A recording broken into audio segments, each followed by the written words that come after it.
ओम स्वस्ति वायुमुब्रवामहे सोमं स्वस्ति भुवनस्य यस्पतिः बृहस्पतिं सर्वगणं स्वस्ति स्वस्त्यादित्यासो भवन्तु नः। आज के वेद कथा के वैचारिक श्रृंखला में कर्म ही पूजा है, इस पर अपना विचार देंगे। ये जो स्लोगन है कर्म ही पूजा है, ये वैदिक संस्कृति की नहीं है, ये बाद में लाई गई और इसको आध्यात्म से जोड़ने का प्रयत्न किया गया।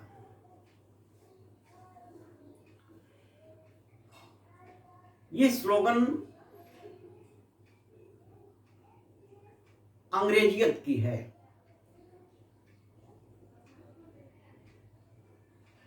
ये ईसाइयों ने हमें धर्म से विमुख करने के लिए ये स्लोगन चलाया। कर्म पूजा नहीं हो सकता। पूजा के बारे में मैंने बताया कि इसका मतलब होता है मेंटेनेंस, लेकिन जिस भाव से ये स्लोगन बनाया गया, मैं उसी निगाह से मैं इस पर विचार दे रहा हूं। कर्म पूजा नहीं हो सकता। पूजा में एकाग्रचित्तता, ध्यान और समर्पण की भावना होती है। और कर्म का मतलब है ड्यूटी करना। आप जीविकोपार्जन करते हैं, आप अपनी खेती गृहस्थी देखते हैं, आप अपने बाल बच्चों में खुशियां बटोरते हैं, ये कर्म है। कर्म में अच्छाई बुराई दोनों है, लेकिन पूजा में ये ईश्वर से जोड़ता है। कर्म से आपको सुख मिलेगा, लेकिन पूजा से आपको शांति मिलती है। कर्म तो वो भी करते हैं जो जुआ खेलते हैं, जो चोरी डाके की योजना बनाते हैं। एक स्मगलर है, उसने बहुत कुछ धन इकट्ठा कर लिया, रात को उसे नींद नहीं आती और मेंडेक्स की गोली लेता है तब उसको नींद आती है। बहुत कुछ है उसके पास, लेकिन शांति क्यों नहीं है? इसलिए नहीं है क्योंकि वो कर्म किया है, लेकिन ईश्वर चिंतन नहीं किया, अच्छे कार्यों में नहीं लगा। जिस कार्य को करने के लिए भय, शंका, लज्जा ये सामने आती है, वो निश्चित तौर पे समझ लीजिए कि वो कर्म कतई अच्छा नहीं है। और जिस कार्य में उत्साह, निर्भीकता और आनंद की अनुभूति होती है, वो कर्म समझ लीजिए आप अच्छे कर रहे हैं।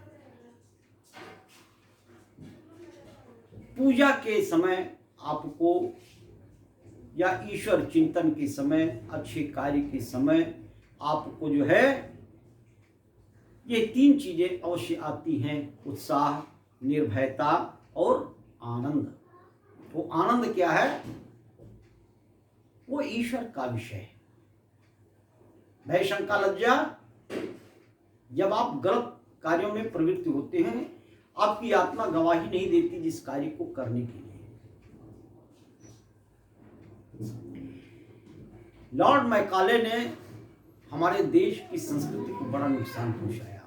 लॉर्ड मैकाले को भेजा गया था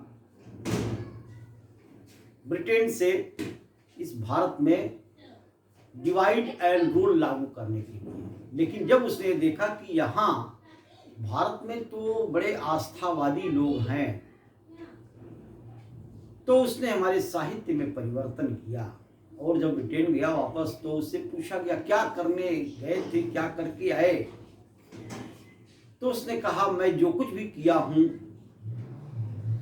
वो डिवाइड एंड रूल ही है। जिस देश की संस्कृति और सभ्यता को नष्ट करना हो उसके साहित्य में परिवर्तन कर दिया जाए। वो देश जो है अपने आप, देशवासी वहां के वो पथविहीन हो जाएंगे।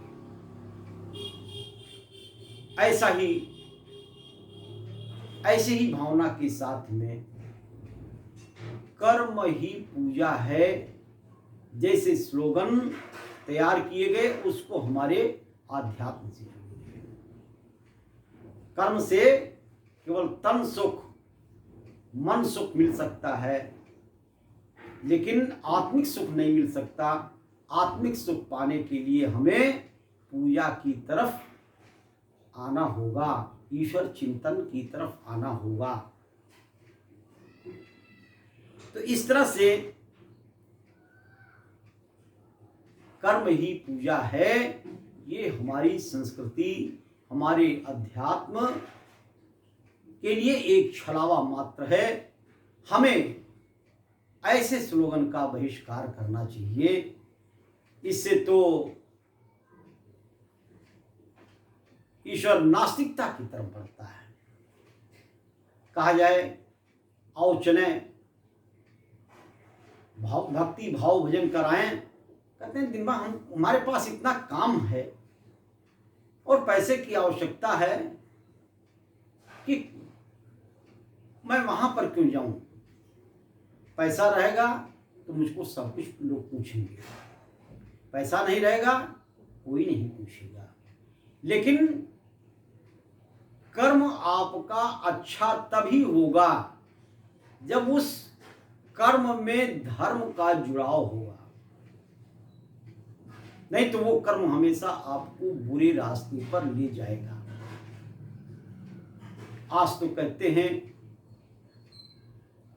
कि राजनीति में धर्म की आवश्यकता क्यों, धर्म को अलग कर दिया जाए। तो क्या राजनीति का मतलब लूट नीति, कूटनीति? राम के समय में जब तक वशिष्ठ जी जो राजगुरु थे उनकी मुहर किसी कल्याणकारी नीति पर नहीं लग जाती थी तब तक वो लागू नहीं होता। गुरु द्रोणाचार्य जब तक उनकी मुहर किसी नियम कानून पे, हितकारी नियम पे नहीं लग जाता था तब तक वो लागू नहीं किया जाता था। धर्म और राजनीति